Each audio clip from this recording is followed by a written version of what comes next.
Everybody has these grandiose dreams and these daydreams about success and money and fame and power. And I always say, winning, I always say this, when does a new day start? It starts at midnight. If happiness could be winning for them, all right, but you don't find happiness, you create it. You're not gonna find winning, you have to create winning habits. One of the things you said, which I found really thought-provoking, and it kind of bucked the trend in chapter 12 of your book, is when someone says showing up is half the battle, you're looking at an individual who is already losing the battle. People say that all the time, showing up is half the battle. Showing up is none of the battle. You showed up, I showed up. What, are we supposed to not do the podcast and go have a drink? Showing up is none of the battle. People want accolades and rewards for doing things that they're supposed to do.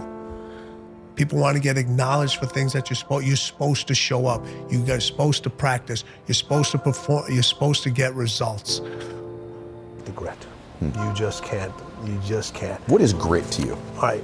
Grit to me is something inside of you that just allows you to push forward and allows you to block everything out and continue to say, I'm going to do this. I'm going to do this.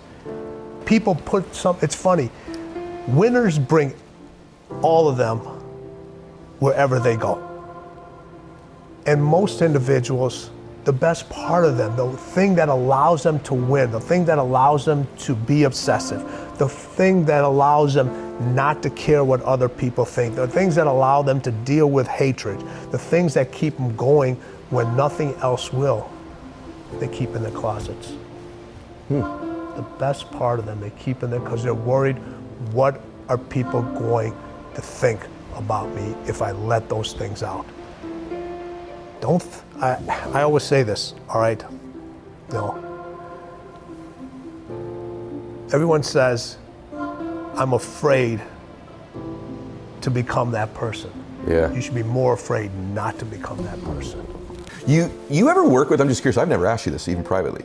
So let's take Kobe and Jordan, the two physically phenomenally gifted dudes, mixed with all the things that you have in the book about winning. Like if you want to think like Kobe Bryant and what Tim Grover did working with him, read the book. Right. If you want to think like MJ and the things that you learned from MJ and then that you took to another level, read the book, right? Did you ever work with a guy, don't say who, I know you wouldn't, but did you ever work with someone as physically gifted as either one of the two of them that just lacked these things and so as a result we don't know who they are? Numerous. Really? As physically gifted? Even more. Wow. Even wow. more. They were by far not my most physically gifted athletes. I worked with athletes that were jumped higher than MJ, who ran faster, who had better footwork than Kobe, but Michael Jordan and Kobe Bryant were not the two most physically gifted athletes you've worked with? No.